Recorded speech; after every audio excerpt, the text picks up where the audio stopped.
ಆಕಾಶವಾಣಿ ಕ್ರೀಡಾಲೋಕ ಸಾಪ್ತಾಹಿಕ ಕ್ರೀಡಾ ಸಂಚಿಕೆ.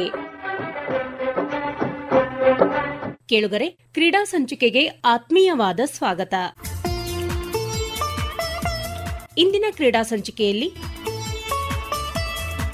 ಚದುರಂಗ ಚತುರೆಯರ ಆಟ ನೋಟ ವಿಷಯದ ಕುರಿತು ಕೆಎಸ್ಸಿಎ ಉಪಾಧ್ಯಕ್ಷರು ಹಾಗೂ ಬಿಯುಡಿಸಿಎ ಅಧ್ಯಕ್ಷರಾದ ಸೌಮ್ಯ ಎಂಯು ಜೊತೆಗೆ ಸಂದರ್ಶನ.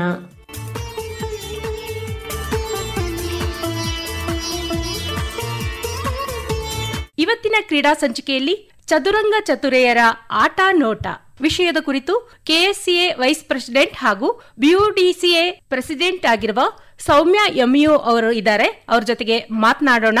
ಸೌಮ್ಯ ಅವರೇ, ಕಾರ್ಯಕ್ರಮಕ್ಕೆ ಆತ್ಮೀಯವಾದ ಸ್ವಾಗತ. ಧನ್ಯವಾದಗಳು. ಮೇಡಮ್, ನೀವು ಅಂತಾರಾಷ್ಟ್ರೀಯ ಮಟ್ಟದಲ್ಲಿ ಚೆಸ್ ಟೂರ್ನಮೆಂಟ್ ನಡೆಸ್ತಾ ಇರ್ತೀರಾ. ಹೌದು.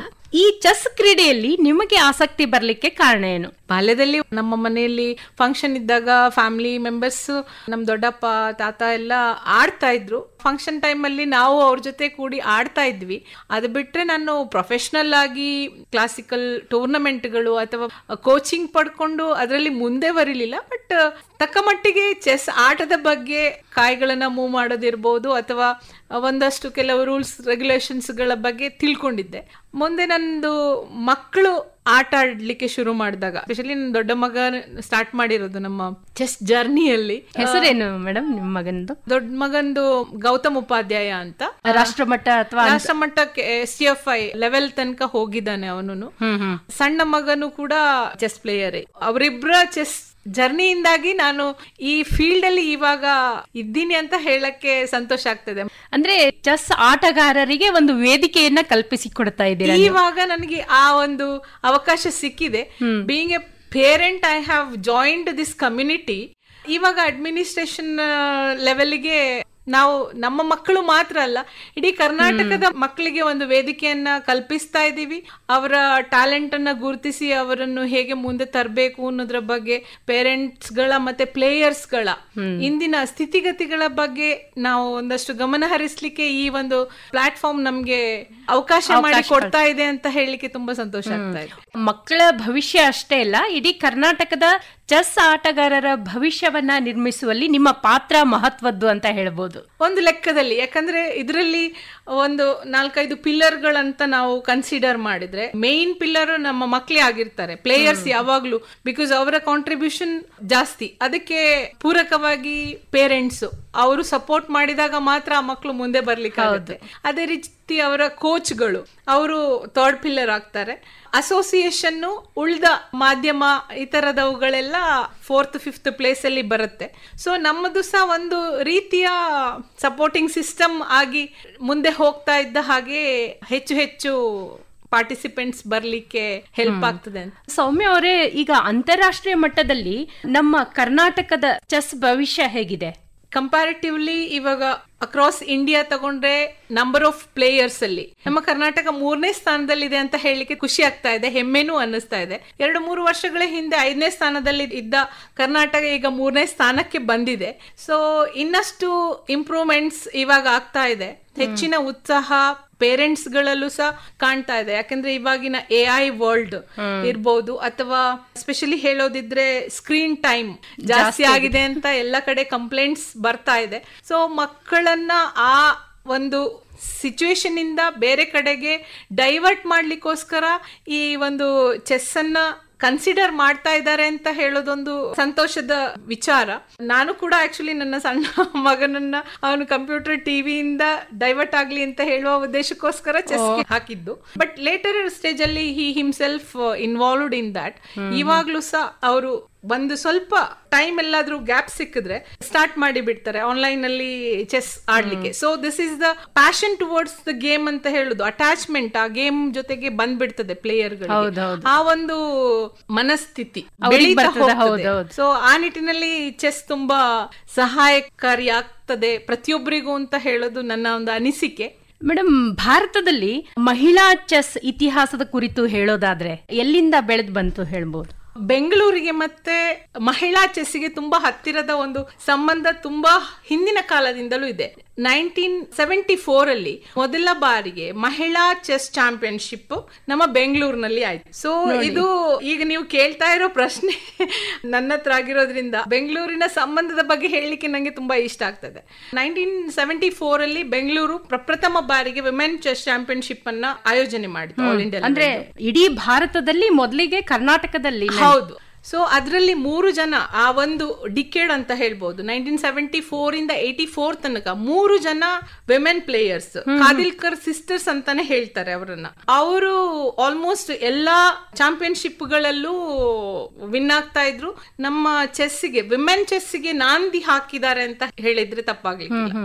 ರೋಹಿಣಿ ಕಾದಿಲ್ಕರ್, ವಸಂತಿ ಕಾದಿಲ್ಕರ್, ಜಯಶ್ರೀ ಕಾದಿಲ್ಕರ್ ಅವರ ಅಪ್ಪನೇ ಅವರಿಗೆ ಕೋಚ್ ಆಗಿ ಪ್ರೇರಣೆ ಕೊಟ್ಟಿದ್ದಾರೆ, ಹಾಗೆ ಸಪೋರ್ಟ್ ಮಾಡಿದ್ದಾರೆ ಅಂತ ನಾನು ಓದಿದ್ದೇನೆ. ಕರ್ನಾಟಕ ಹಾಗಾದ್ರೆ ಮಹಿಳಾ ಚೆಸ್ ಅಲ್ಲಿ ಪ್ರಾಬಲ್ಯ ಮೆರೆದಿತ್ತು ಅಂತ ಹೇಳ್ಬೋದು. ಅವಾಗ ಕರ್ನಾಟಕ ಪ್ಲಾಟ್ಫಾರ್ಮ್ ಆಗಿತ್ತು. ನಾವು ನಮ್ಮ ಚೆಸ್ ಅಸೋಸಿಯೇಷನ್ ಕಡೆಯಿಂದ ಒಂದು ಕಾರ್ಯಕ್ರಮವನ್ನ ಆಯೋಜನೆ ಮಾಡಿ ಮಹಿಳೆಯರಿಗೆ ಒಂದು ಪ್ರಾಶಸ್ತ್ಯವನ್ನ ಕಲ್ಪಿಸಿಕೊಟ್ಟಿದ್ದೇವೆ ಅಂತ ಹೇಳುವುದು ಇಲ್ಲಿ ಗಮನಾರ್ಹವಾದ ಸಂಗತಿ. ಮಹಾರಾಷ್ಟ್ರದ ಕಡೆಯಿಂದ ಹಾಗೆ ತಮಿಳುನಾಡು ಕಡೆಯಿಂದ ವಿಮೆನ್ ಚೆಸ್ ಪ್ಲೇಯರ್ಸ್ ಡೆವಲಪ್ ಆಗ್ತಾ ಹೋಗ್ತಾ ಇದೆ. 84 ಆದ್ಮೇಲೆ ನಮ್ಮ Vijayalakshmi first women grand master ಆಗಿ ಹೊರಹೊಮ್ಮಿದ್ರು, ತಮಿಳುನಾಡಿನವರು. ಆ ಬಳಿಕ ಕೊನೇರು ಹಂಪಿ ಇರ್ಬೋದು, ಹರಿಕಾ ದ್ರೋಣವಲ್ಲಿ ಇರ್ಬೋದು, ದಿವ್ಯಾ ದೇಶ್ಮುಖ್ ಇರ್ಬೋದು, ವೈಶಾಲಿ ಇರ್ಬೋದು, ಹೀಗೆ ಹಲವು ಟ್ಯಾಲೆಂಟ್ ಗಳು ಬೆಳಕಿಗೆ ಬಂದ.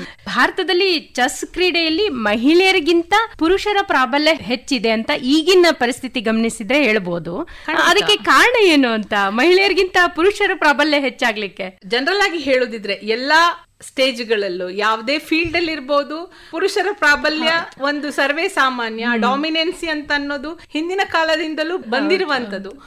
ಹಲವು ಅಡಚಣೆಗಳು ಮಹಿಳೆಯರಿಗೆ ಅಥವಾ ವಿಮೆನ್ ಪ್ಲೇಯರ್ಸ್ಗೆ ಅವರು ಫೇಸ್ ಮಾಡ್ತಾ ಇರುವುದು ಸರ್ವೇ ಸಾಮಾನ್ಯ. ಅಲ್ಲ, ಅಂದ್ರೆ ಬೇರೆ ಆಟ ಆದ್ರೆ ಗ್ರೌಂಡಿಗೆ ಹೋಗಿ ಆಡ್ಬೋದು, ಇದು ಒಂದೇ ಕಡೆ ಕುಂತ ಆಡೋ ಆಟ ಮಹಿಳೆಯರಿಗೆ ಒಂಥರ ಹೊಂದುತ್ತದೆ ಅಂತ ಹೇಳ್ಬೋದು.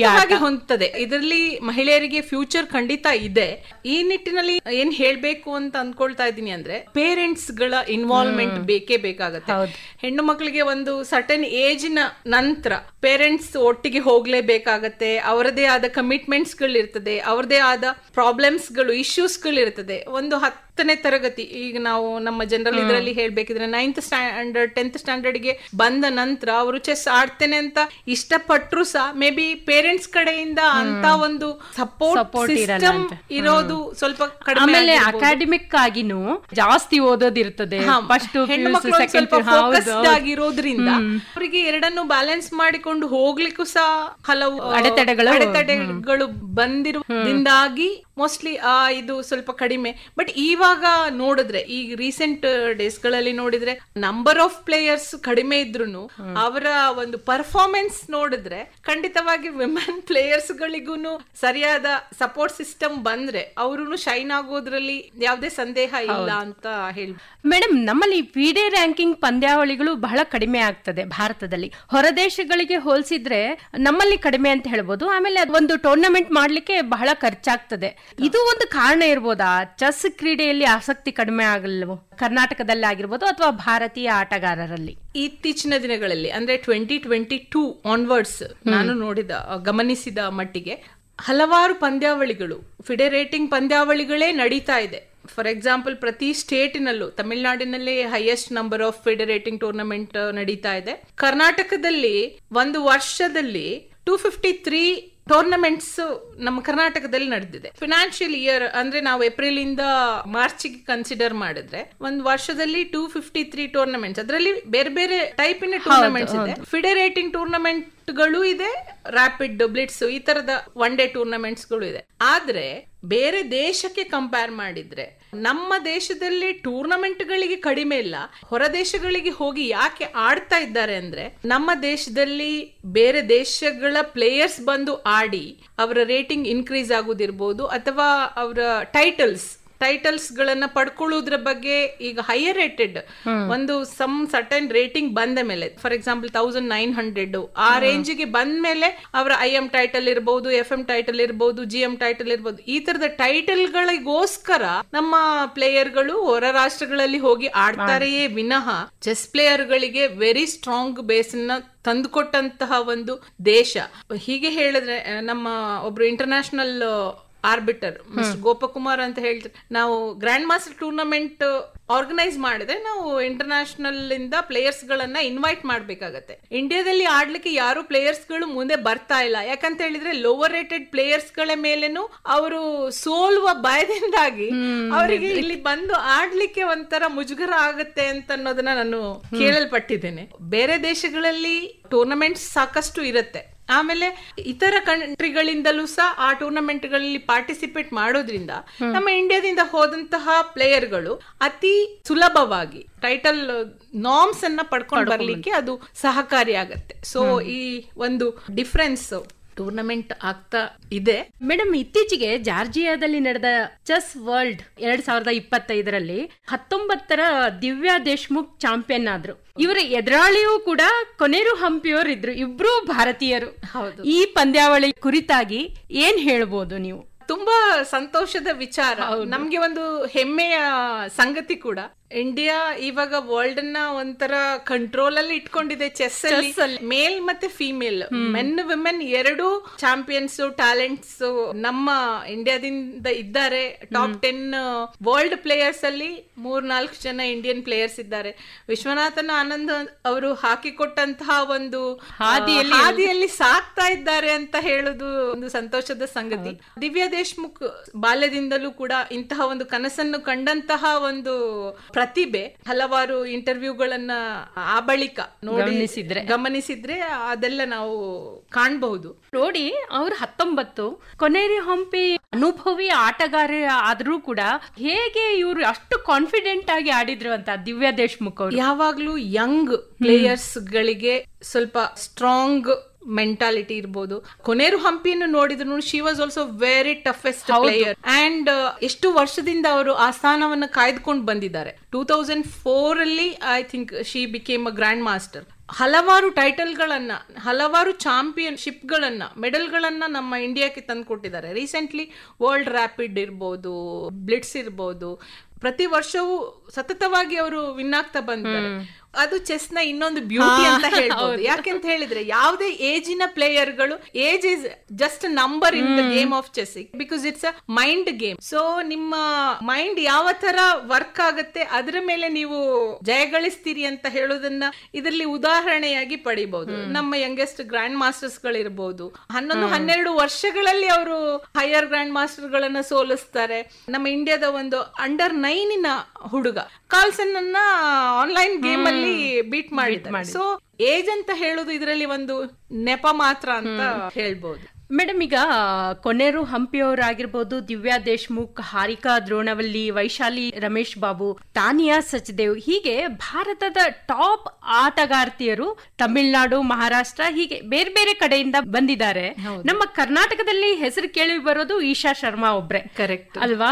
ಯಾಕೆ ನಮ್ಮ ಕರ್ನಾಟಕದಲ್ಲಿ ಮಹಿಳಾ ಆಟಗಾರ್ತಿಯರ ಹೆಸರು ಮುಂಚೂಣಿಯಲ್ಲಿ ಬರ್ತಾ ಇಲ್ಲ? ಕರ್ನಾಟಕದಲ್ಲಿ ಬಹಳಷ್ಟು ಆಟಗಾರರು ಆ ರೇಂಜ್ಗೆ ತಲುಪಲಿಕ್ಕೆ ಆಗ್ಲಿಲ್ಲ. ಬೇರೆ ಬೇರೆ ಕಾರಣಗಳಿರ್ಬೋದು. 2000 ಇಯರ್ ಇಂದ ನೋಡ್ಕೊಂಡ್ ಬಂದ್ರೆ ಹಲವಾರು ಆಟಗಾರರು ವುಮೆನ್ ನ್ಯಾಷನಲ್ ಚಾಂಪಿಯನ್ಶಿಪ್ ಗಳನ್ನೆಲ್ಲ ಅಟೆಂಡ್ ಮಾಡಿ ಅಲ್ಲಿ ಪ್ರಶಸ್ತಿಗಳನ್ನೆಲ್ಲ ಪಡೆದಿದ್ದಾರೆ. ಇತ್ತೀಚೆಗೆ ಕೆಲವು ದಿನಗಳಲ್ಲಿ ನೋಡ್ಬೇಕಿದ್ರೆ ಈ ವರ್ಷ ಫಾರ್ ಎಕ್ಸಾಂಪಲ್ 2025 ನೀವು ಹೇಳಿದ ವರ್ಲ್ಡ್ ಕಪ್ ಅಲ್ಲಿ ನಮ್ಮ ಬೆಂಗಳೂರಿನ ಹುಡುಗಿ ಪ್ರತಿತಿ ಬರ್ದಲೆ ವರ್ಲ್ಡ್ ಅಂಡರ್ 12 ಅಲ್ಲಿ ಗೋಲ್ಡ್ ಮೆಡಲ್ ತಂದಿದ್ದಾಳೆ. ಆದ್ಯಾ ಗೌಡ ಅಂತ ಹೇಳುವ ಇನ್ನೊಬ್ಳು ಕರ್ನಾಟಕದ ಹುಡುಗಿ ಸಿಲ್ವರ್ ಮೆಡಲ್ ತಂದಿದ್ದಾರೆ. ಹೀಗೆ ಈ ನಡುವೆ ಒಂದಷ್ಟು ವಿಮೆನ್ ಪ್ಲೇಯರ್ಸ್ ಗಳಿಗೆ ಸಪೋರ್ಟ್ ಸಿಸ್ಟಮ್ ಬರ್ತಾ ಇದೆ. ಅವರ ಪೇರೆಂಟ್ಸ್ ಮುಂದೆ ಬರ್ತಾ ಇದ್ದಾರೆ, ಕರ್ಕೊಂಡು ಹೋಗುವ ಒಂದು ಪ್ರಯತ್ನಗಳನ್ನ ಮಾಡ್ತಾ ಇದ್ದಾರೆ.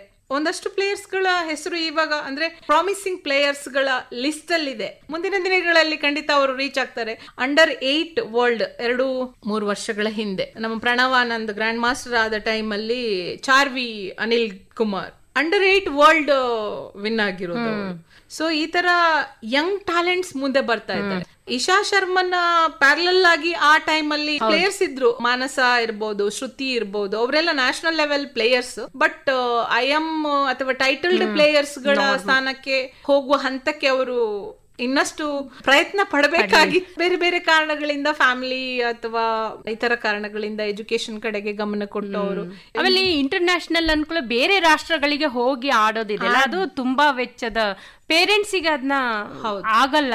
ಹಾಗಾಗಿ ಅದು ಒಂದು ರೀತಿಯಿಂದ ಕಾರಣ ಆಗಿರ್ತದೆ. ಯಾಕಂದ್ರೆ ಒಂದು ಈಗ ಫಾರ್ ಎಕ್ಸಾಂಪಲ್ ಇಶಾ ಶರ್ಮಾ ಅನ್ನ ತಗೊಂಡ್ರೆ ಅವರ ಅಪ್ಪ ಅಮ್ಮ ಇಬ್ರು ಡಾಕ್ಟರ್ಸ್ ಆಗಿದ್ರು. ಅವರ ಅಮ್ಮ ಪ್ರೊಫೆಷನ್ ಅನ್ನೇ ಬಿಟ್ಟು ನೋಡಿ ಮಗಳ ಜೊತೆ 3 ತಿಂಗಳು ಅಬ್ರಾಡ್ ಅಲ್ಲಿ ಹೋಗಿ ಟೂರ್ನಮೆಂಟ್ ಗಳಲ್ಲಿ ಪಾರ್ಟಿಸಿಪೇಟ್ ಅಷ್ಟು ಒಂದು ಫೋಕಸ್ ಮಾಡ್ತಾ ಇದ್ರು. I mean she was also working very hard to become WIM. ಅವಳು ಇನ್ನು ಮುಂದೆ WGM ಆಗ್ಬೇಕು ಅಂತ ಅನ್ನೋದು ಕನಸಿದೆ.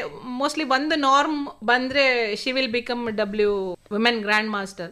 ಇನ್ನೊಬ್ಳು ಕರ್ನಾಟಕದ player Swaralakshmi Nair, she is also almost finished her norms. WIM ಆಗ್ಲಿಕ್ಕೆ 2200 ಕ್ರಾಸ್ ಆಗಿದ್ದಾಳೆ. ಅವಳು ನಮ್ಮ ನೆಕ್ಸ್ಟ್ WIM ಗೆ ಫೈಟ್ ಕೊಡ್ಲಿಕ್ಕೆ ಭವಿಷ್ಯದಲ್ಲಿ ಕರ್ನಾಟಕದ ಆಟಗಾರ್ತಿಯರು ಮುಂಚೂಣಿಯಲ್ಲಿ ಬರ್ತಾರೆ ಅಂತ ಆಶಯ. ನಾವು ಅವರಿಗೆ ಒಂದು ಪ್ರೋತ್ಸಾಹಕವಾಗಿ ಒಂದಷ್ಟು ಮಾತುಗಳನ್ನ. ಮೇಡಮ್, ಈಗ ಚೆಸ್ ಅನ್ಕೂಡ್ಲೆ ನೆನಪಿಗೆ ಬರೋದು 5 ಬಾರಿ ವಿಶ್ವ ಚಾಂಪಿಯನ್ ಆದ್ರ ಗ್ರ್ಯಾಂಡ್ ಮಾಸ್ಟರ್ ವಿಶ್ವನಾಥ್ ಆನಂದ್ ಅವರು. ಈಗ ಅವರ ಗರಡಿಯಲ್ಲಿ ಪಳಗಿದಂತಹ ಗುಕೇಶ್ ಇರ್ಬೋದು, ವಿದಿತ್ ಗುಜರಾತಿ ಇರ್ಬೋದು, ಪ್ರಜ್ಞಾನಂದ ಇರ್ಬೋದು, ವೈಶಾಲಿ ಇರ್ಬೋದು, ಹೀಗೆ ಎಲ್ಲರೂ ತಮಿಳುನಾಡಿಂದ ಪ್ರಾಬಲ್ಯವನ್ನ ಮೆರಿತಾ ಇದ್ದಾರೆ. ಮುಂದಿನ ದಿನಗಳಲ್ಲಿ ನಮ್ಮ ಕರ್ನಾಟಕದಲ್ಲೂ ಕೂಡ ಇಂತಹ ಒಂದು ವಾತಾವರಣ ಸೃಷ್ಟಿ ಆಗಬಹುದಾ? ಆಗ್ಬೇಕು, ನಾವು ಮಾಡ್ಬೇಕು. ಸೃಷ್ಟಿ ಆಗ್ಬೇಕು ಅಂತಂದ್ರೆ ನಾವು ವಾತಾವರಣವನ್ನ ಸೃಷ್ಟಿ ಮಾಡಬೇಕು. ಈ ನಿಟ್ಟಿನಲ್ಲಿ ಕೆಲಸಗಳು ನಡೀತಾ ಇದೆ. ಯಾಕೆಂತ ಹೇಳಿದ್ರೆ ತಮಿಳ್ನಾಡಿಗೆ ಅದರದೇ ಆದ ಒಂದು ಬೇಸ್ ಇದೆ. ಶತಮಾನಗಳ ಹಿಂದೆಯೇ ಅಲ್ಲಿ ಒಂದು ಚತುರಂಗನಾಥರಂತ ಅನ್ನೋ ಒಂದು ದೇವಸ್ಥಾನ ಇತ್ತು. It's related to chess god ಅನ್ನೋದನ್ನ ರೀಸೆಂಟ್ ನಾನು ಯಾವ್ದೊಂದು ಆರ್ಟಿಕಲ್ ಅಲ್ಲಿ ನೋಡಿದೀನಿ. ಅಲ್ಲಿಯ ಮನೆಗಳಲ್ಲಿ ಬೀದಿಗಳಲ್ಲಿ ಚೆಸ್ಸಿಗೆ ತುಂಬಾ ಪ್ರಾಮುಖ್ಯತೆ ಕೊಡ್ತಾ ಇದ್ದಾರೆ. ಸೊ ಆ ರೀತಿಯ ಒಂದು ಮೈಂಡ್ ಸೆಟ್ ಅಥವಾ ವಾತಾವರಣ ನಮ್ಮ ಕರ್ನಾಟಕದಲ್ಲಿ ಸಹ ಬೆಳಿಬೇಕಾದ್ರೆ ಇನ್ನೊಂದಷ್ಟು ಕಾರ್ಯಕ್ರಮಗಳು, ಕೆಲಸ ಕಾರ್ಯಗಳು ನಡೀಬೇಕು. ಈ ನಿಟ್ಟಿನಲ್ಲಿ ನಾವು ಸ್ಟೇಟ್ ಚೆಸ್ ಅಸೋಸಿಯೇಷನ್ ಇಂದ ಬೇರೆ ಬೇರೆ ವಿಧಾನಗಳನ್ನ ಅನುಸರಿಸಿ ಮುಂದೆ ತರ್ತಾ ಇದ್ದೇವೆ. ಸಾಕಷ್ಟು ಬರ್ತಾ ಇದೆ. ಈಗ 2-3 ವರ್ಷಗಳಲ್ಲಿ ಕಂಪೇರ್ ಮಾಡಿದ್ರೆ ಪ್ರತಿ ವರ್ಷದಿಂದ ವರ್ಷಕ್ಕೆ ರಿಜಿಸ್ಟರ್ಡ್ ಪ್ಲೇಯರ್ಸ್ ನ ಸಂಖ್ಯೆ ಹೆಚ್ಚಾಗ್ತಾ ಇದೆ. 4,000-5,000ಗಳಲ್ಲಿ ಇದ್ದಂತಹ ಪ್ಲೇಯರ್ಸ್ ನಂಬರ್ ಈಗ ಕರೆಂಟ್ಲಿ ಒಂದು 14,000 ಪ್ಲೇಯರ್ಸ್, ರಿಜಿಸ್ಟರ್ಡ್ ಪ್ಲೇಯರ್ಸ್ ಗೆ ರೀಚ್ ಆಗಿದೆ ಅಂತ ಹೇಳುವುದು ಒಂದು ಹೆಮ್ಮೆಯ ವಿಚಾರ. ಅದೇ ರೀತಿ ಮುಂದಿನ ದಿನಗಳಲ್ಲಿ ಇನ್ನಷ್ಟು ಲೈಕ್ ತಮಿಳ್ನಾಡಿಗೆ ಫೈಟ್ ಕೊಡುವ ಹಂತಕ್ಕೆ ನಾವು ತಲುಪಬೇಕು ಅಂತ ಅನ್ನೋದು ನಮ್ಮೆಲ್ಲರ ಆಶಯ. ಆ ನಿಟ್ಟಿನಲ್ಲಿ ಕೆಲಸ ಮಾಡಬೇಕಾಗಿದೆ. ಗ್ರ್ಯಾಂಡ್ ಮಾಸ್ಟರ್ ವಿಶ್ವನಾಥ್ ಆನಂದ್ ಅವರ ಪೂರ್ವದಲ್ಲಿ ತಮಿಳ್ನಾಡಿನಲ್ಲೂ ಚೆಸ್ಸಿಗೆ ವೇದಿಕೆ ಇತ್ತ ಅಂತ ಅಂದ್ರೆ ಅವ್ರ ನಂತರ ಬೆಳವಣಿಗೆ ನೋಡಿದೀವಿ ನಾವು. ಅಲ್ಲಿ ಇಂಟರ್ನ್ಯಾಷನಲ್ ಮಾಸ್ಟರ್ ಒಬ್ರು, ಅವರು ಬೇರೆ ಕಂಟ್ರಿನಲ್ಲಿ ಹೋಗಿ ಚೆಸ್ ಆಡಿ ಅಲ್ಲಿಂದ ಬಂದು ತಮಿಳ್ನಾಡಿನಲ್ಲಿ ಅವ್ರದೇ ಆದ ಒಂದು ಸ್ಕೂಲ್ ಅನ್ನ ಪ್ರಾರಂಭ ಮಾಡಿದ್ರು. ವಿಶ್ವನಾಥನ್ ಆನಂದ್ ಅದೇ ಸ್ಕೂಲ್ದು ಸ್ಟೂಡೆಂಟ್ ಆಗಿದ್ರು. ಅವರ ಒಂದು ಸಪೋರ್ಟಿಂಗ್ ಸಿಸ್ಟಮ್ ತಮಿಳ್ನಾಡಿನಲ್ಲಿ ಚೆಸ್ ಬೆಳಿಲಿಕ್ಕೆ ಸಹಾಯ ಆಯ್ತು ಅಂತ ಅನ್ನೋದನ್ನ ನಾನು ಯಾವ್ದೋ ಆರ್ಟಿಕಲ್ ಅಲ್ಲಿ ಓದಿದ್ದೀನಿ. ಸೊ ಆದ್ರಿಂದಾಗಿ ವಿಶ್ವನಾಥನ್ ಆನಂದ್ ಅವರ ಮೊದಲೇ ಆ ಒಂದು ಚೆಸ್ ಕಲ್ಚರ್ ಇತ್ತು. ಅಲ್ಲಿ ಎಲ್ಲಾ ಕ್ರೀಡೆಗಳು ಗ್ರಾಮೀಣ ಭಾಗ ನಿಧಾನವಾಗಿ ತಲುಪ್ತಾ ಇದೆ. ಚೆಸ್ ಈ ಶಹರದ ಕ್ರೀಡೆಯಾಗಿ ಅಂದ್ರೆ ಅಲ್ಲೇ ಉಳ್ಕೊಂಡಿದೆ. ಕಾರಣ ಏನು? ನಮ್ಮ ಗ್ರಾಮೀಣ ಭಾಗಕ್ಕೂ ಚೆಸ್ ಒಯ್ಬೇಕಂದ್ರೆ ಏನ್ ಮಾಡ್ಬೋದು? ಯಾಕೆ ಶಹರದಲ್ಲೇ ಇದೆ ಅಂತ ಹೇಳಿದ್ರೆ ಇಲ್ಲಿ ಇರುವ ಫೆಸಿಲಿಟೀಸ್, ಇರುವಂತಹ ಒಂದು ಸಪೋರ್ಟಿಂಗ್ ಸಿಸ್ಟಮ್ ಇರ್ಬೋದು, ಇದನ್ನ ನಾವು ಹಳ್ಳಿಯಲ್ಲಿ ಎಕ್ಸ್ಪೆಕ್ಟ್ ಮಾಡ್ಲಿಕ್ಕೆ ಆಗ್ತಾ ಇಲ್ಲ.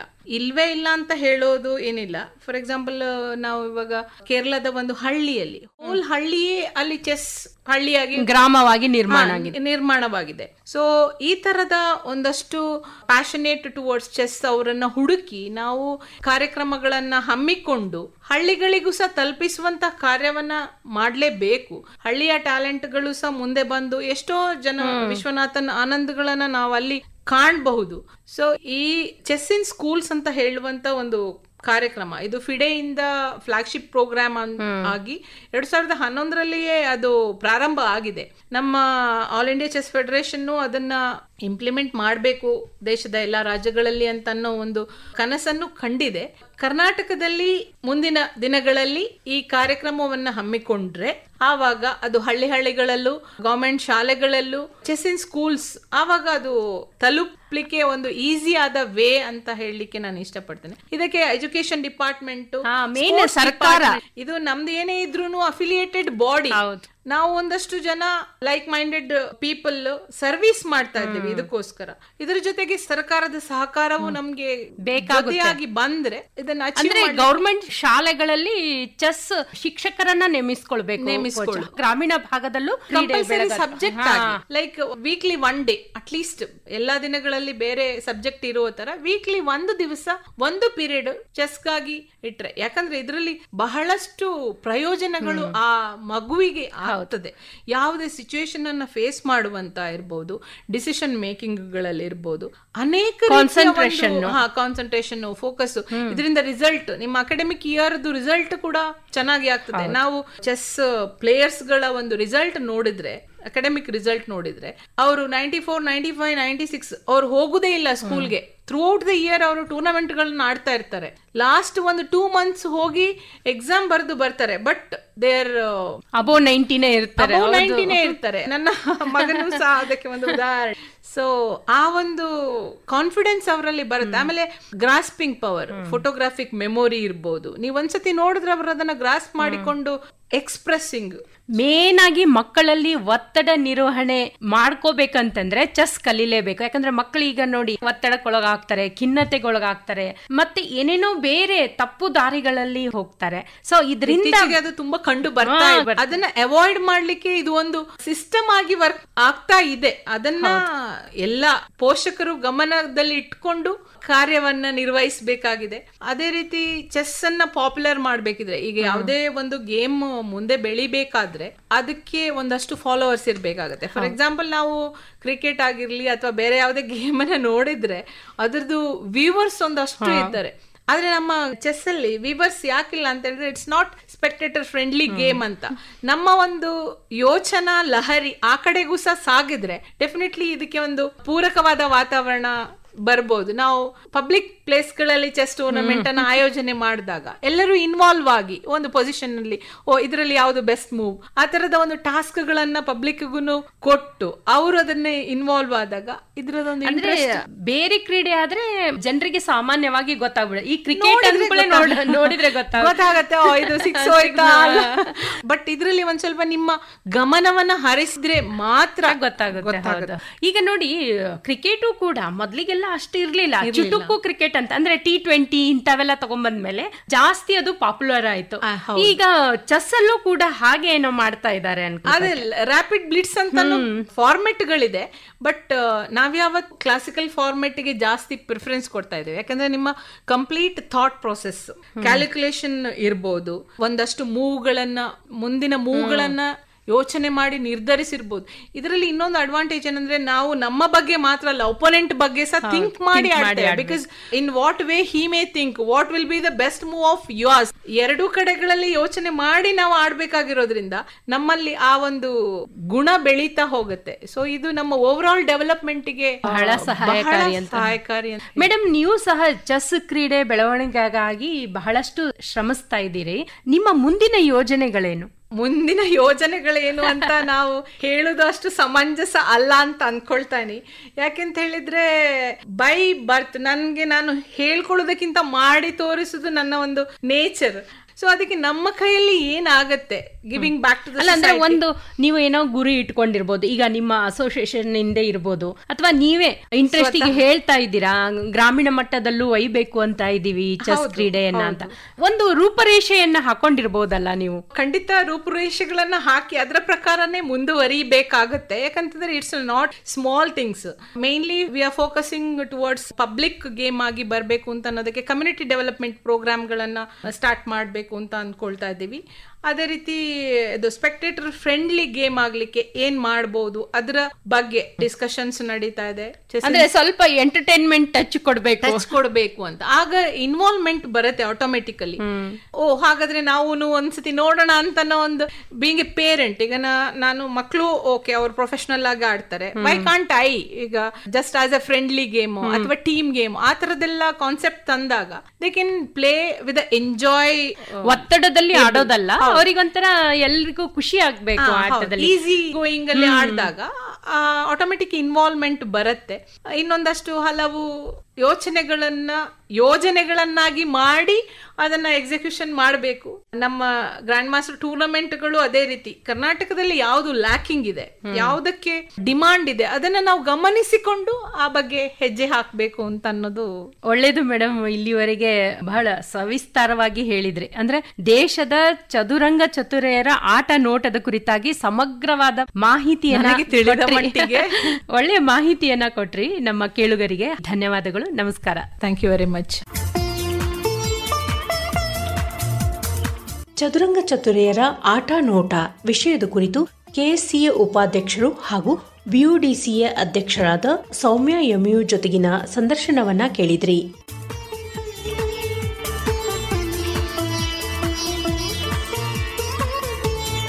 ಸಂದರ್ಶಿಸಿದವರು ಭಾರತಿ ನಾಗರಮಠ್, ನಿರ್ವಹಣೆ ಜ್ಯೋತಿ ದಾಸ್. ಇದಾಗಿತ್ತು ಕ್ರೀಡಾಲೋಕ ಕಾರ್ಯಕ್ರಮ. ರಾಜ್ಯವ್ಯಾಪಿ ಪ್ರಸಾರವಾದ ಈ ಕಾರ್ಯಕ್ರಮ ಆಕಾಶವಾಣಿ ಬೆಂಗಳೂರು ಕೇಂದ್ರದ ಕೊಡುಗೆ.